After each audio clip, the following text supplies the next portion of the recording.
Welcome, everyone. Welcome to the Wednesday night Power Hour. This evening, it is hosted by the Latinx Ministry and the Grief and Loss Ministry.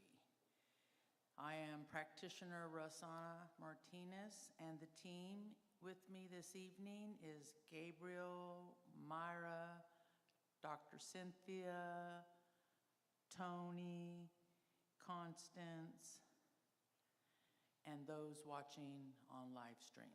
And welcome to the live streamers. I will start with an opening prayer, invocation, or prayer. So, there is a presence, there is a power, there is a source. It is the power and the source that I am using right now. It is the power and the source of the ancestors. It is the Ohlone ancestors. It is all those that have gone before us. It is all those that are yet to come. It is the Creator. I am blessing this gathering. I am blessing all the land keepers and farmers. I'm blessing the harvest and the abundance for next year, for 2026. I am blessing the season, especially autumn and winter, as it switches the seasons, when the rains come on the earth and the soil is soft and fertile, and it takes to the seeds. So right here and right now, join me in knowing. Be still and listen. Listen with intention. The ancestors are talking. Listen for any kind of signals or messages of emotions or feelings or maybe something you see, knowing that it's all in divine order. Be mindful of how they show up. The veil is open right now. The veil is open, and the ancestors are talking to us. And so it is. Amen. Ashe.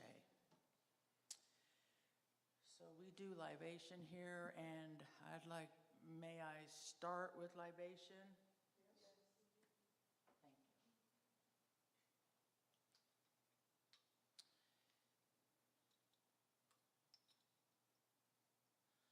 Thank you. Again, I call on all of those who have gone before us, Ashe. I call on all the First Nations, east, west, south, north, Ashe. I call on the ancestors of the elements, reminding us to stay connected to nature, Ashe. I call on the ancestors from the Ohlone Nation. We gather on Ohlone Nation and land this evening. We live here on their land. Come on, ancestors, join us. Come and join us, ancestors, as we celebrate and honor and acknowledge you. Ashe. And I call on all those yet to come. The babies, Ashe, and so it is.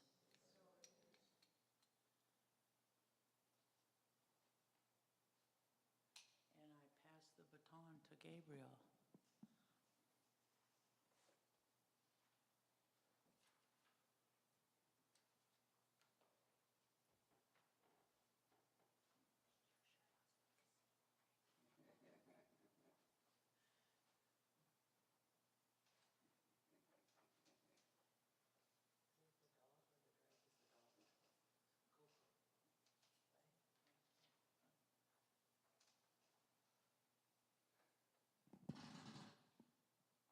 Buenas tardes. Good evening. My name is Gabriel, and really welcome. This event really expanded this year.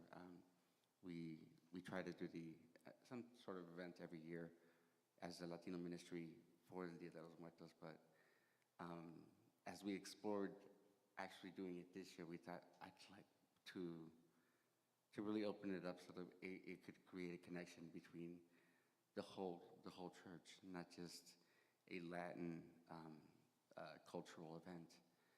And it made a tremendous amount of sense because it's common ground. Because it's that common ground where we acknowledge that we're connected, that we're not alone. And I know we've moved through a season, particularly during COVID, where a lot of us lost a lot of family, a lot of friends, and in my family, we've lost quite a few friends and family over the last couple of years.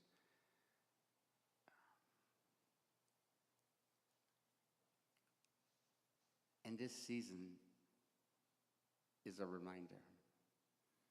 It's a reminder of our connection. It's a reminder of that which they left us, right? That which they shared with us. And I think ultimately, it's in larger scope. It's a reminder of our ultimate connection. The fact that we're connected beyond what we physically see. The fact that we're connected to something greater. So thank you for coming here, for being part of this evening, for being part of this collaboration between the Latino ministry and the Grief and Loss ministry, because we really celebrate the same thing.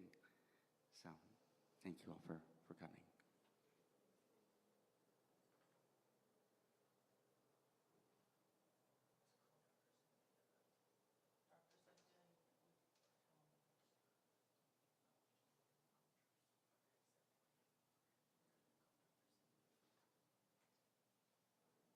Flowing with tonight. Dr. Cynthia, if you want to come join us.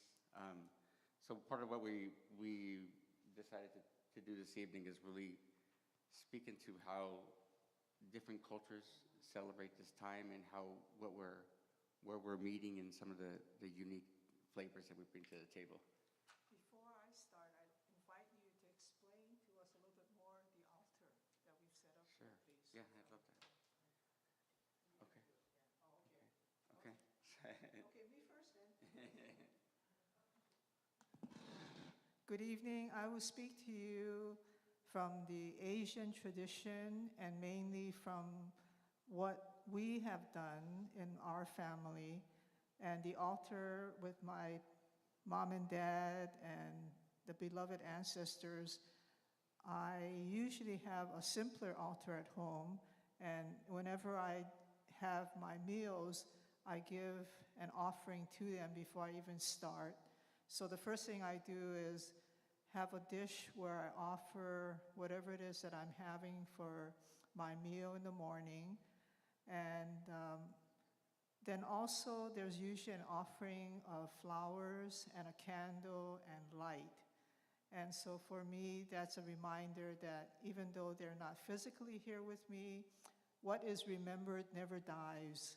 And so I know that I see both my parents and the nieces and nephews that I enjoy, and their presence, and then sometimes even their actions remind me of either mom or dad or my brother, or so they're always there. And we are all of the nature that life is impermanent and that we will die. However, love continues on and we continue also. And so for me, the food offering that I do helps me to remember my parents. And then I also come out of the Hawaiian tradition, and so in that one also, there's altars that are present, and the tradition of always seeing the beauty all around us in nature. So I'm reminded, always grateful for the land, for the sun, the moon, and stars from which we all have come from. And so I'm happy to be here this evening to share a small smidgen. If there's anything else, you can speak to me and we can share more about what we do. Thank you. Constance, please come forward and share with us the Wiccan tradition.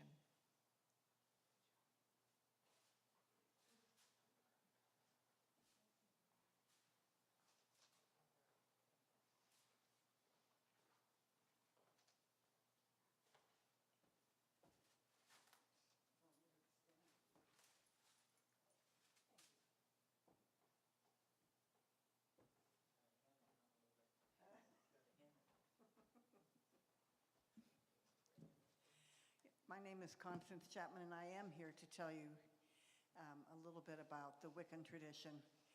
Before I start, I'd just like to start with a little bit of a blessing. By the earth that grounds us and the air that brings our words, by the fire of inspiration and the water of emotion, may this talk be fruitful and full of light. Blessed be.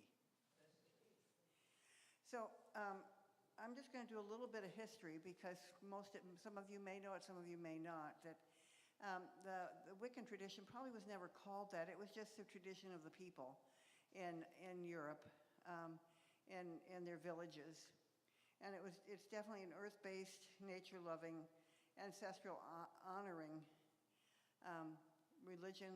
It has reverence for land cycles and the local spirits. And it's probably as old as the land is, just like many of the indigenous religions are that exist today. And then beginning with, probably with the very first horses riding down out of the north and the beginning of patriarchy, the things started to be colonized all over. And so the Romans were the first to come into to Europe, and they didn't do a lot of changing of the religion as long as people didn't question their power. But the real change came with Christianity, and during the witch burnings, which was in the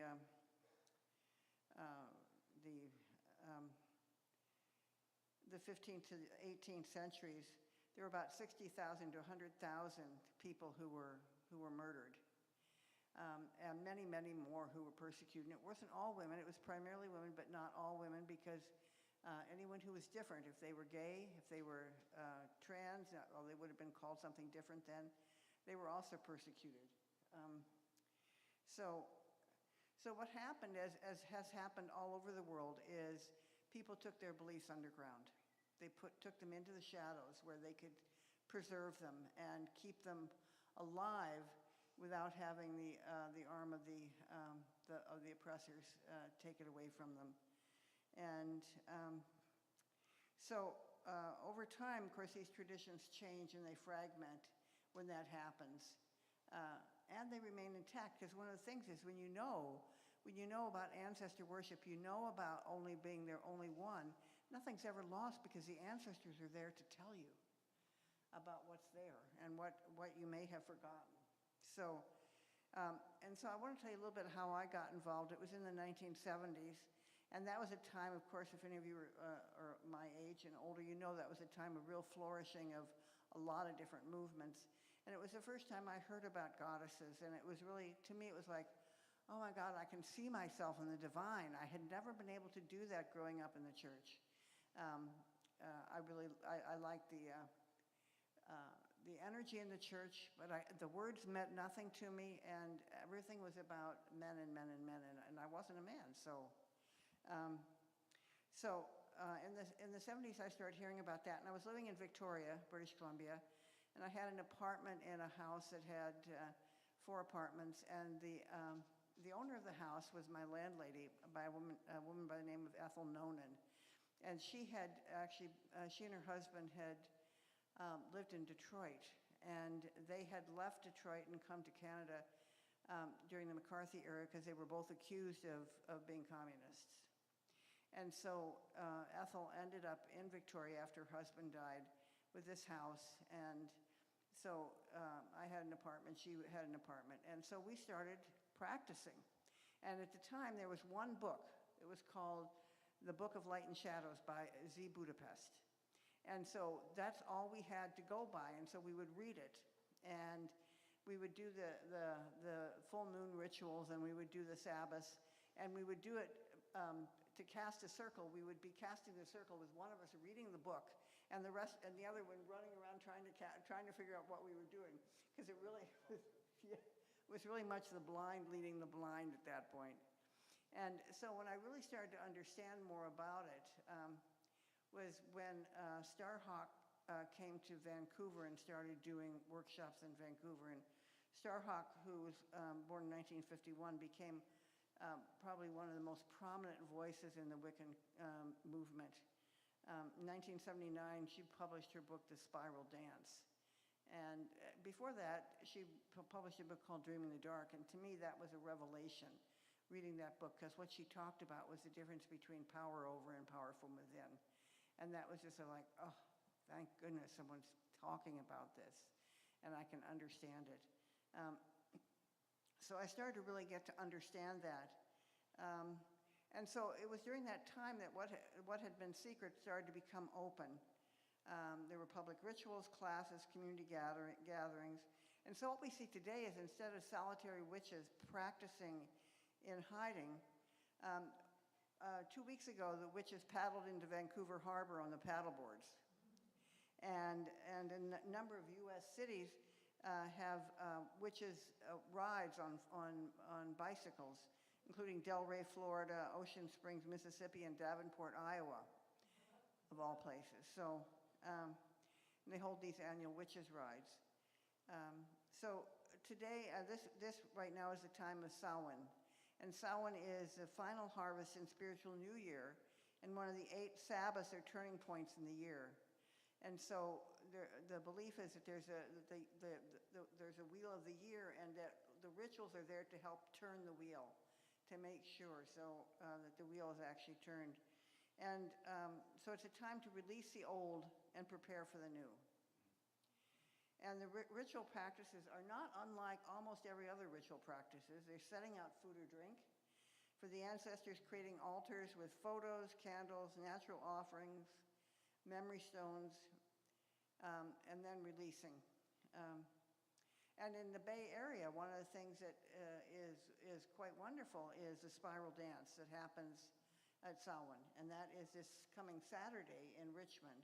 And it is so it puts all those elements together. The whole hall will be filled with altars, probably an altar in each of the directions, one in the center, and then there's dancing.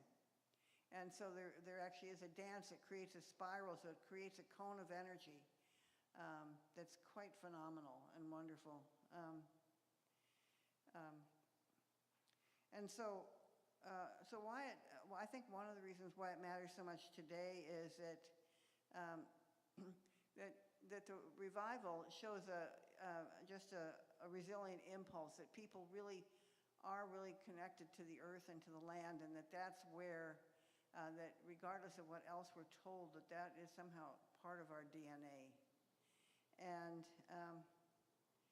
And so modern witchcraft or pagan spiritualities are reclaiming marginalized spiritual practices, and they're mostly, in most places I've been, they're extremely inclusive because people who don't fit the, quote, major stereotype are considered to be sacred and having sacred, special gifts.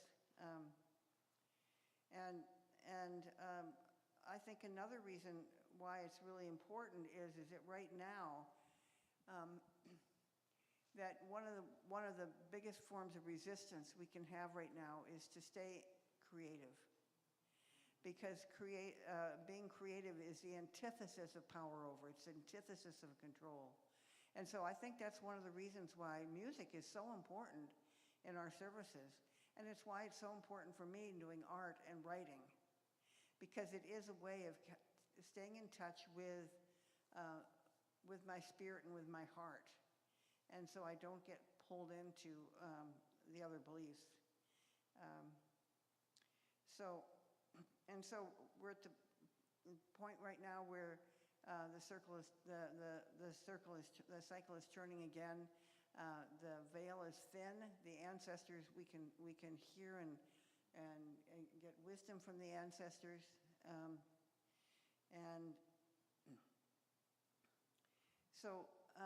Let's just take a moment just to quiet and say, let us each in our hearts honor our own ancestors, our own hidden traditions. And then I ask the question, what is it you're willing to release at this time of the year? So thank you.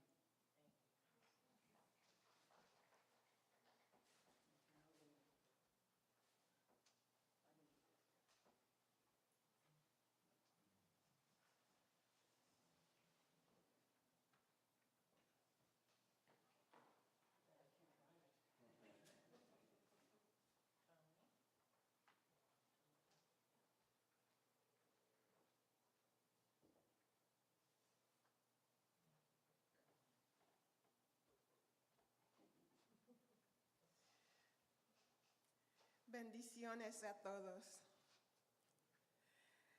I am Maria Antonieta Flores. I was born on the banks of the Caribbean Sea in Honduras, Central America. I came to the United States when I was almost 4 years old, and I've spent a lot of years here. I've also studied traditional religions, both here at East Bay and as I grew up, just living in a community in Spanish Harlem where there were people from various different traditions. I have a fairly multicultural background, and I just wanted to share some of the things that this time of year reminds me of. In Honduras, where I was born, we did not just celebrate our ancestors at this time of year.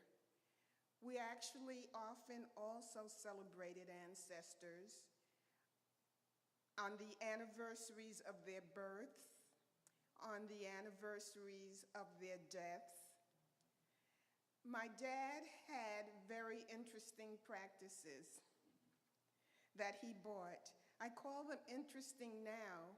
When I was a little girl, growing up in a city where there were no other Garifuna people like myself, I called them other things not as kind as interesting.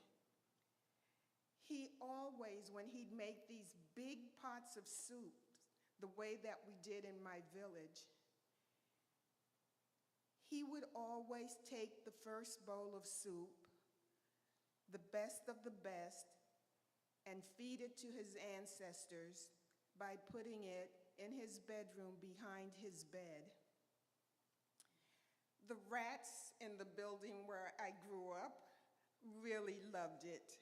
I was in Spanish Harlem when there were all kinds of critters coming around. So I didn't grow up necessarily loving this type of practice. I grew up thinking of it as strange. I have since learned to respect and honor it a little bit more. And I want to share some of that with you and some of the other things that I have experienced in my life going back to Honduras, largely as a tourist. I've gone back for many funeral ceremonies. I did a talk on this several years ago at a Power Hour. And I may revive that talk and show you some of the pictures of the women working for days before the celebration of the ancestor, whether it was a new ancestor or someone who was calling for prayer from the beyond. For several days before, they would be peeling the plantains to make something that we made. It looks kind of like a tamal, but is made, instead of with yuca or cornmeal, it's made with bananas, grated bananas, and then kind of an African tradition, I believe it is. Oh, I should say that. My people, the Garifuna people, are descendants of either there were people who came before Columbus, you've heard of that term before. There were Africans that came and landed in the Americas and settled in the Americas among the indigenous people before Christopher Columbus come here. So there's that set of people. There's also, there were many escaped people who had been stolen from Africa and were brought here for the slave trade to the Americas. There were many of those that intermarried among us. The language that we speak there, Garifuna, is spoken in several places in Central America and into South America, St. Vincent's Islands, for instance. Where was I in my story of how we would honor our ancestors? We would prepare for days. The woman would be grating the bananas to make some of our foods. We'd have a novena, which is how our culture had been blended with the Catholic culture. So we did novena, and we did the novenas 9 days before the ceremony. So for 9 days, the women of the village all gather, and they pray, and they dance, and they chant, and they sway. And I've been blessed to be able to go back to Honduras and experience this several times. Also, they would cook special foods at this time. The favorite foods of the deceased was one. Also, some traditional foods. One we call dugunu, darasaweyasu, which were various tropical African-ish dishes that I remember from my young adulthood and my childhood. Anyway, we'd pray the rosary because you all have heard how a lot of African or other types of tradition have been mixed in with the Catholic traditions, who were largely the people who were coming from Europe and gathering people to enslave, quite honestly. So we do something called a novena, which is 9 days of prayer before the actual date of the ceremony. At the novena, they would pray for 9 nights. Mostly the women would gather and pray the rosary for 9 nights leading up to the date of the ceremony. They would just get together and they'd do all the planning, decorations. You've seen the beautiful altars. And for those of you who haven't made it into church, if you can make it by next Sunday, we have a beautiful altar set up here in the sanctuary for you to see. But think of more elaborate altars with big paper flowers all over. Pictures of the ancestor, their favorite foods.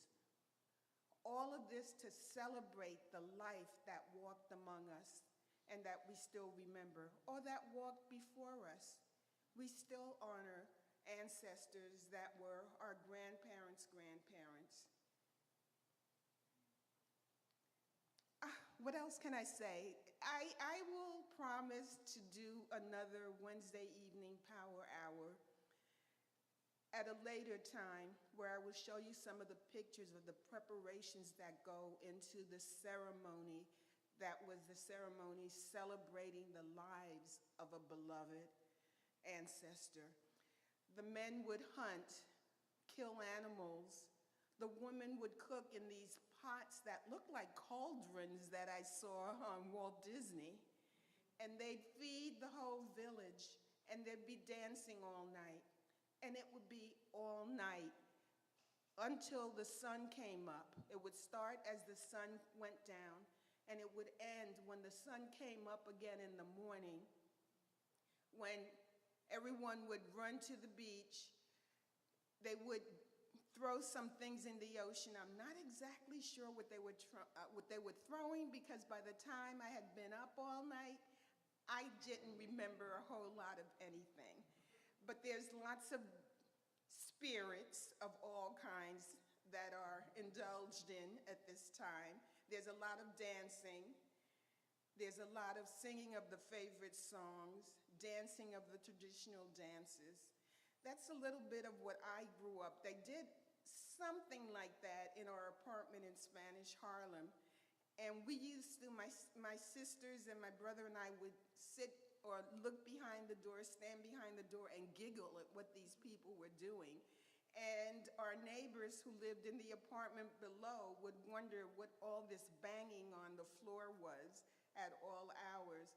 So I feel very, very blessed to have been raised in the very privileged life I've had here in the United States, but the even greater privilege of knowing some of my history and ancestors. What about you? How do your ancestors celebrate those that once walked with you and that you loved? You know you can still love them. You know you can still celebrate them.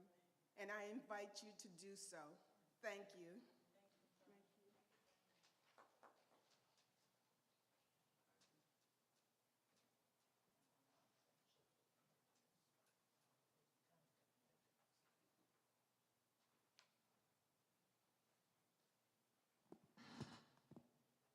Thank you. So I was invited to speak about I guess, the perspective of how it's celebrated in Mexico. And I think the theme keeps coming up, right? There are traditions that were native and celebrated for a long time, and then when European countries started coming into Latin America, in this case, traditions changed. And yet, to this day, there are things that are still celebrated in particularly the southern part of Mexico. It's seen less and less, but there are regions where we still pull our ancestors out of the tombs. We clean the remains. At this point, it's just bones, and they're put back. I think it's just it speaks to that space of knowing that we're still connected, like they're still here, you know. And it shifts, with cultures changing. It shifts with cultures not necessarily dominating other, but just meeting, right? The culture shifts a little bit. In Mexico, it's been for decades. It's Dia de los Muertos, and as we become more of a global society, you see more of a Halloween experience in Mexico. Not that we've lost the Dia de los Muertos, but you see it. But I think it's important to acknowledge that there's a seed there that resonates with so many. The idea of being able to remember our ancestors, to remember that we're connected, to remember that we owe something to them, that we have something to be grateful for. So these are the ofrendas we would say in Mexico. These are the ofrendas, and they're altars that we'll set up, and you'll see them set up in people's living rooms. You'll see them set up in the center of town, and it will be a lot of what we mentioned in different cultures. The food is very common. You bring the food that they liked.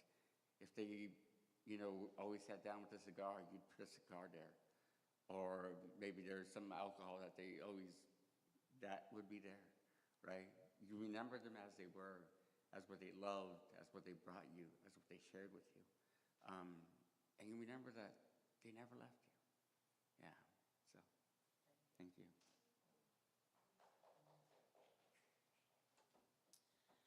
Wow. After hearing everybody talk, I want to say, "Remember me," from the movie Coco. I'm going to talk about indigenous, the original instructions. A lot of it is like Gabriel mentioned, meshed in and starts crossing over, but I can do a whole workshop on this. I'm gonna, 1400s, 1500s, many cultures and traditions celebrated this season and this time. And it's a celebration to reaffirming indigenous life, one connected with Mother Earth and connected to nature. This season is tied to the changing of seasons associated with the growing cycle of the corn. It was about the farmers and the town folks and village folks would ask the souls of the ancestors and the forces of nature to bring a good harvest next year. Bring a good harvest. So right here and right now, I know that East Bay Church abundance is expanding, and our harvest and our bounty is going to be full in 2026. A little bit of history. After the Spaniards converted indigenous into Christianity, the indigenous celebration changed a little bit to Catholic. All Saints' Day on November 1st, and on November 2nd, All Souls' Day. And that was about if you were baptized or not, if you were saved. And if you weren't saved, on All Souls' Day, that's when the family would pray that they hoped that you would have a vision of God while you were making your transition and be saved. And there was some fear around the indigenous culture losing all of their traditions. And then it changed to contemporary, which is today. Dia de los Muertos. And it's still celebrating your legacy and honoring your ancestors. It's still a way of, everybody talked about it, bringing your favorite dishes, your favorite drinks. You see the homies, you know, take a little sip and give it. That's libation because they're giving it to their ancestors. And then they take a sip. This altar over here to my left, as everybody has mentioned, altars, they can be as small as one candle to grand, big, human-sized altars. If you ever get a chance to go to the Oakland Museum, it already passed. They have a beautiful exhibit, so you can catch it next year. On this Sunday, in the Fruitvale District, they're having their big parade. The parade, I believe, in San Jose, I think San Francisco still did theirs because of ice. They canceled it. But I know that the Fruitvale is still doing the big day of celebration. So the altar, it's about your intention. That putting the food under the table, that's an old tradition. You put the food under the table and you pray. You put pictures and objects that remind you of your loved ones and the ones who have crossed over. If you don't have a picture of your ancestors, you can write their name on a piece of paper, because it's about intention, and put it on the altar. During this time, I build altars every year. There's this altar that the ministry built here, the Latinx and Grief and Loss, and there's an altar outside. The altar outside has our ancestor practitioners who have crossed the veil. I like to sit in front of the altar at nighttime with the candles on, and I just sit there and I look at the photos and I start talking. I start telling stories. I start laughing. I might start crying. Remember when you did this, when you said that, and you know, the veil is open right now. The veil is open, and the ancestors are here. They're always with us, but during this time specifically, it's about your intention. An altar, again, can be one little candle or something really grand. There's so many we can do a workshop on all of this. I'm gonna invite Reverend Dr. Ona Frey up now. We're gonna do a little piece on forgiveness. Thank you very much.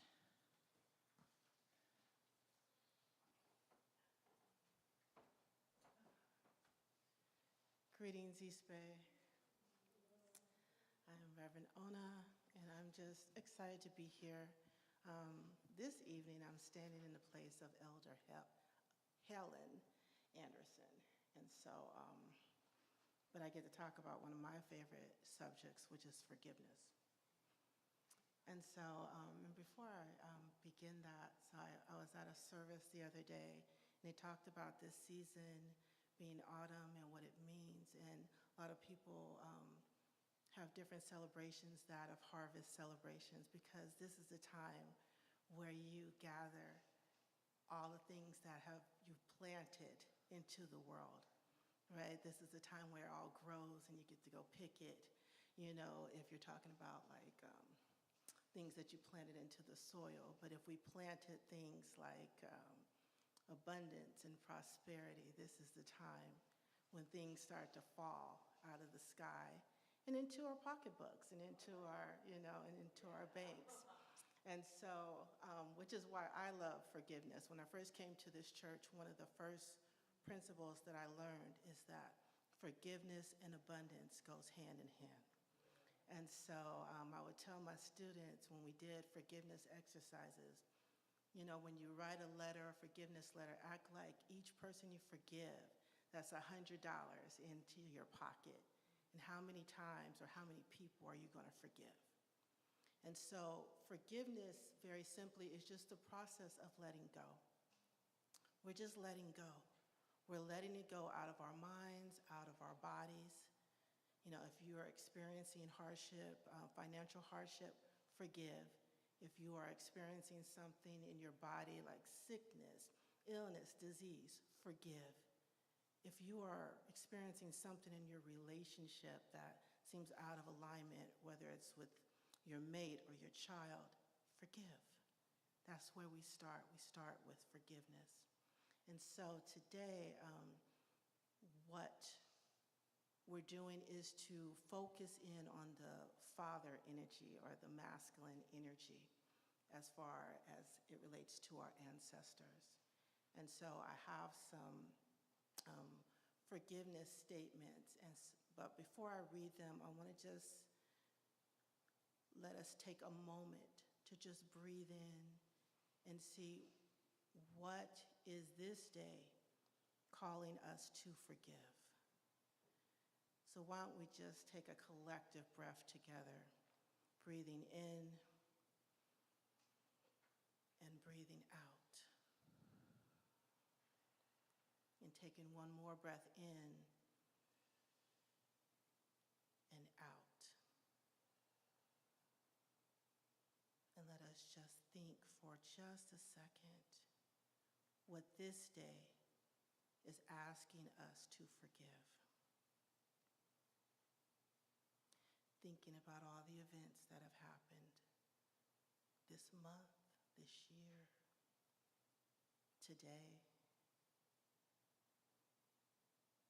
What does your heart and mind focus on?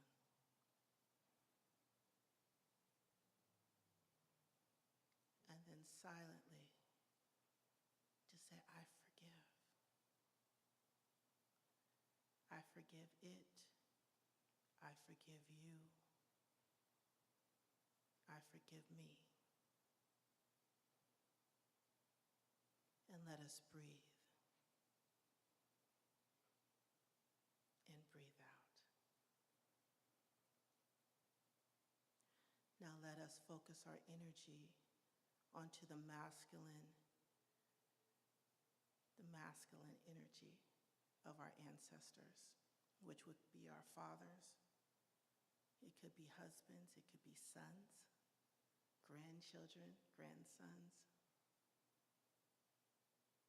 And as we put that image into our minds, let us breathe.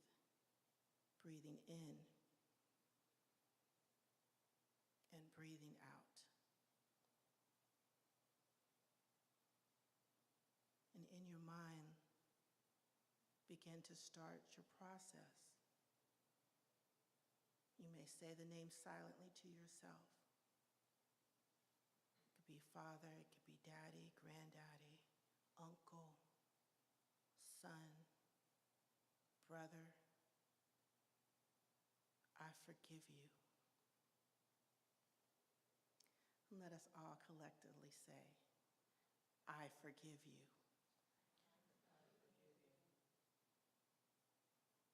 And then breathe in and breathe out.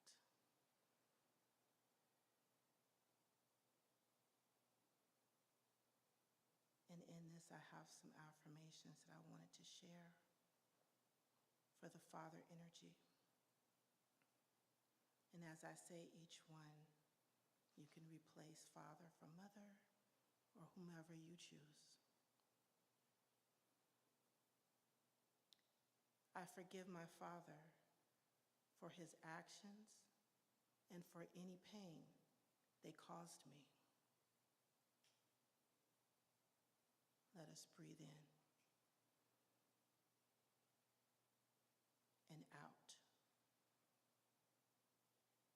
I choose to release the anger and bitterness I have held on to.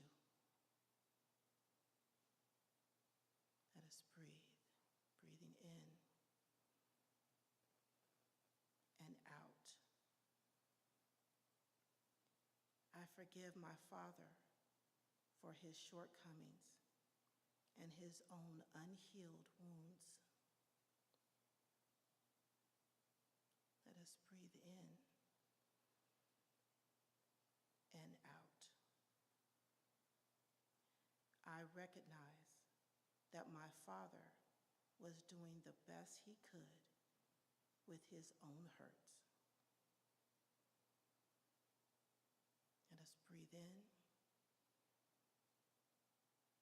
and out. I forgive me. Breathe in and out. I forgive my perceptions of my father's actions. Let us breathe and breathe out.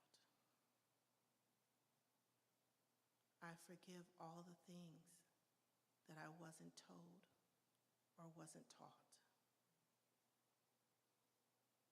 And breathe in and breathe out.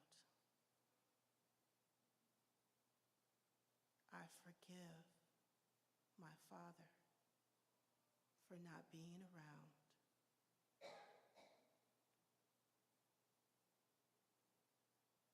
for leaving me alone, and not being there to call on. Let us breathe in and breathe out. I forgive my son for his actions and his behaviors. Breathe in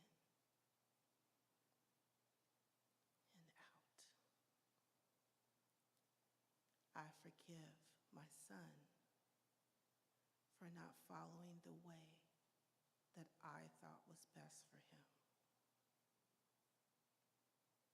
Breathe in and breathe out. I forgive all the things that I have been holding on to from my father, my son, my brothers, my uncles, and my nephews. Let us breathe. Breathing in and breathing out. I let go of all hurts from any masculine energy that has happened in my life. And let us breathe in and let us breathe out. I forgive, I love, and I share compassion. And so it is.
Thank you, Reverend Ona, for each one of our presenters this evening.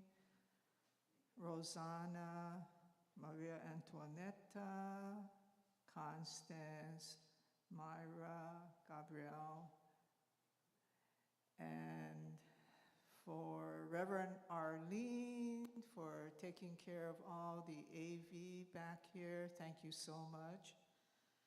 And the earth always brings us back to where we need to be. And so we give thanks for all that we have. And so from that place of knowing that we always have more than enough, this is a time for gracious giving. So when you leave, you can just drop your offertory in our basket in the back.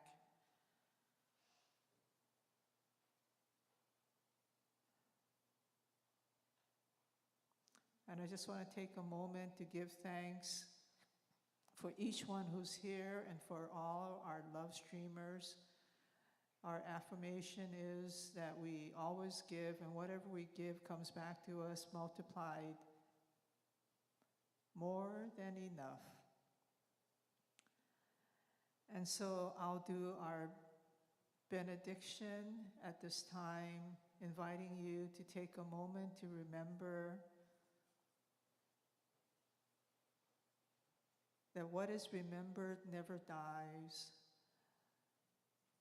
that our parents, our ancestors are always with us. We look at a flower as it opens, and in that flower is the beauty. We look up at the clouds and see beautiful formations. We see rainbows in the sky after the storm.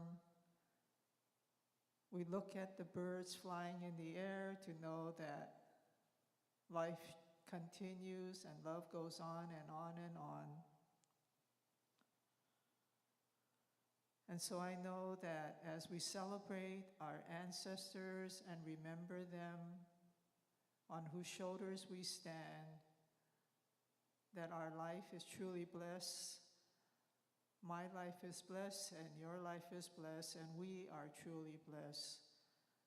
So I release my word to the perfect activity of the law, and as we go our seeming separate ways, that we travel safely to our homes.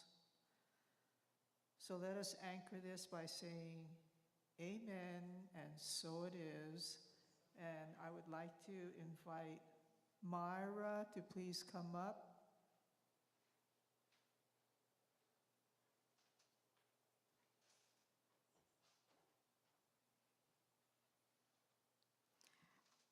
Buenas tardes a todos.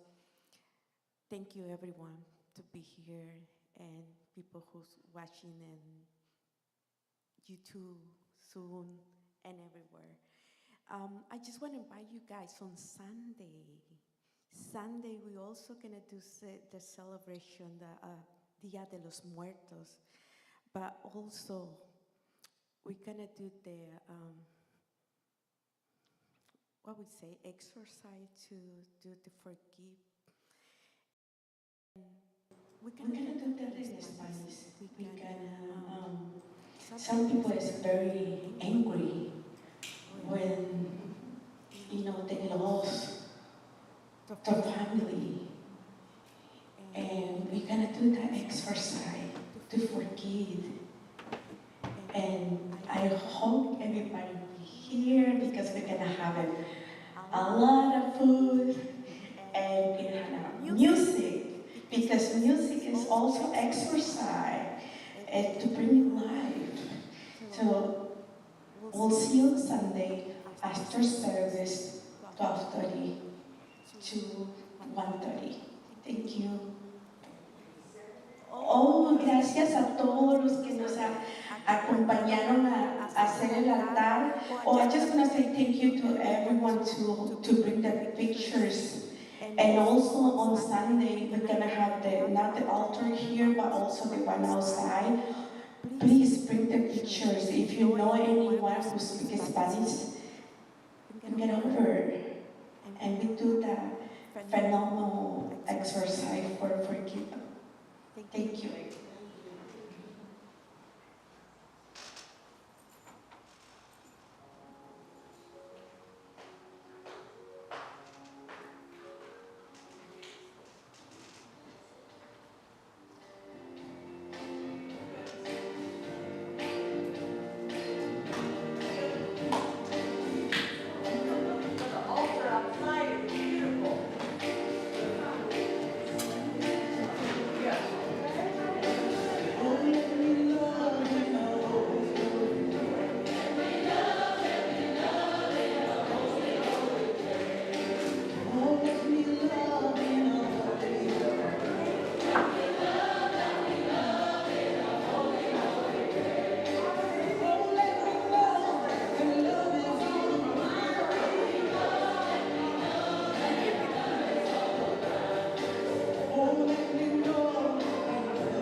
All right, Michael, see you Sunday. We'll see you Sunday. See you Sunday. Great grandchildren.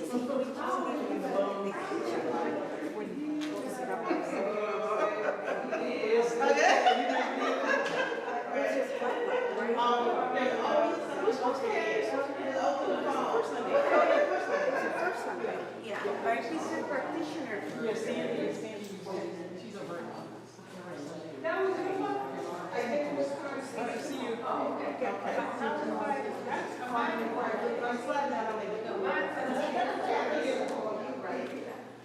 No. Is she gone?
Thank you so much for supplying the theater. Oh, beautiful.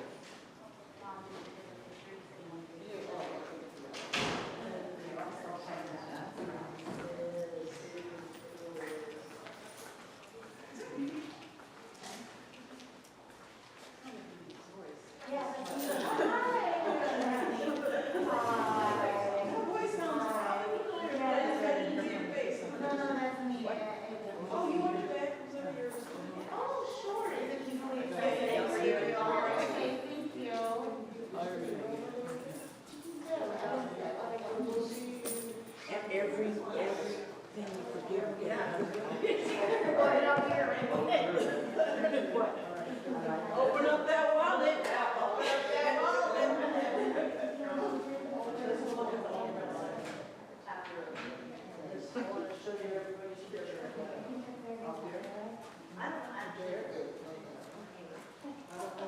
Then I'll send it to you when I get home.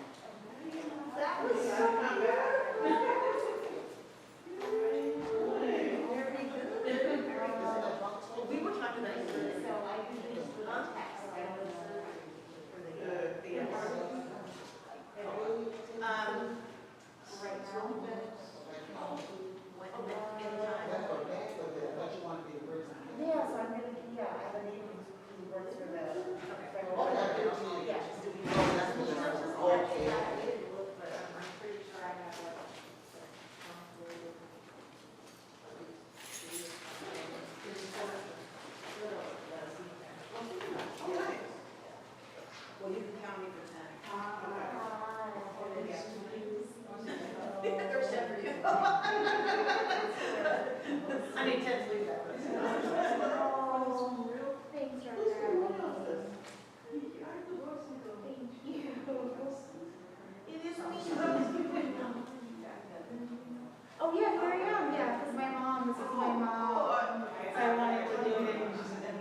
Like this was I had to shift consciousness to give it to you. Yeah, she's saying right now, we've been together since like 7:30, and she's like, if I go home, I'm not gonna already, just stay at my house and we'll go.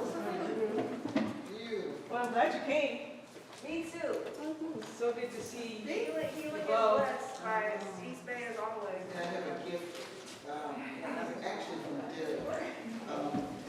And the words, but it worked out. It was awesome. That's great. What you want me to do? Okay. Where do we do with the offering? Money offering?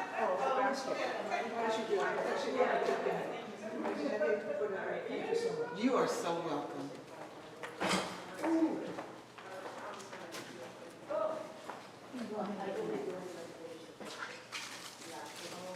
Thank you. Okay, Thank you. Thank you.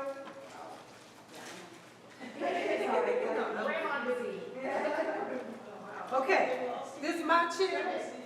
And where you gonna put my chair? In the bookstore? Cause the office is closed. Or should I put it in the kids' room? Put it in the kids' room, it's easier to get in and out. So you know, it's not going past your back. I don't know.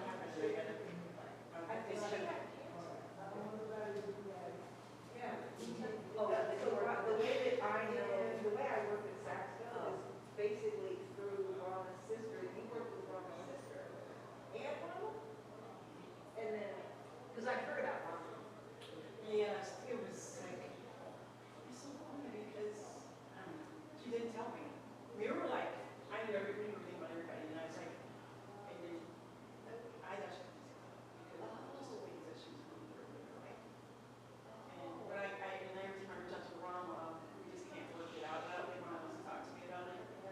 She did tell me like right away, but I don't know. So I just kind of like, I don't know.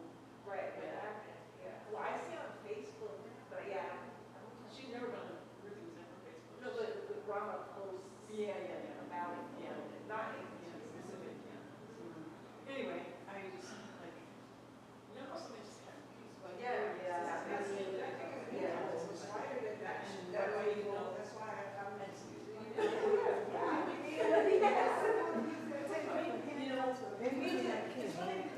Well, we can just set up like that table, and then the handouts will be, available to, to hand out to people. Okay, And then, you have all your, for one so of this is like, so we'll have that part for registration. Yeah. Oh, I could use that too. Carol is gonna be pouring a libation. yeah, so we're gonna have something like that. But, yeah, but I'm thinking that, like, that little table is fine. I don't need her, I can ask you. Yeah, or, That's our plan. you can use that one or another one, there's four times to choose from. That one or another one. Yeah, so she's gonna be pouring a libation.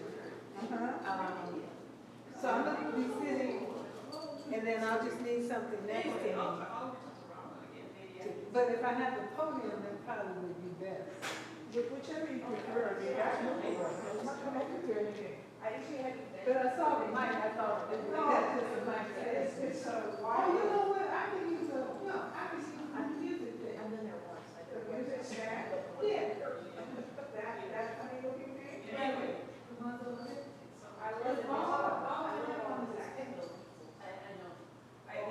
See, I'm gonna sit, I'm gonna have a hand here on. Well, now we have this one that you can use here. Okay. This table. She retired. You can use this one. That actually retired. That's how you use that. Yeah, it's perfect. I think I could do it with my Okay. And, yes, the last time I was in Texas. Cause see, I'm gonna be looking at the, but I'm looking at the computer. Probably, I can't. See, we have a projector. So the projector's projecting. And I have a switch. Oh, well, I will just see your Yes. Next slide. But I'll be using Sunday. something. All right.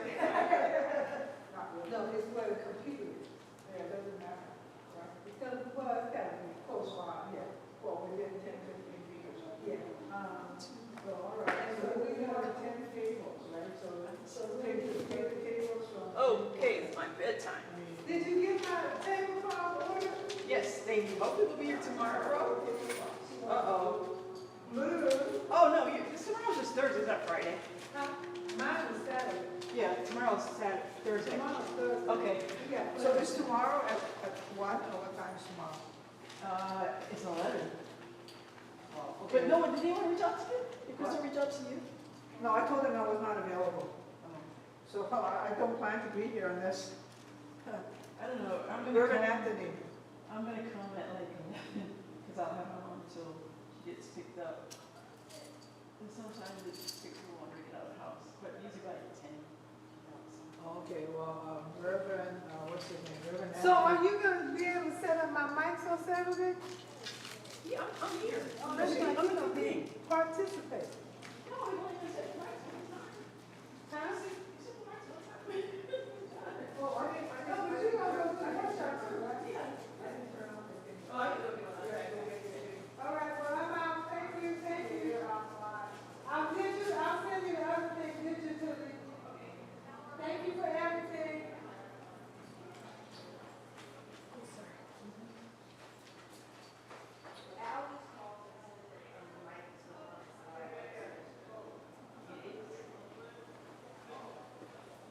How could it be? I don't know. Oh, maybe it's gone. Oh, I didn't close it out, that's why.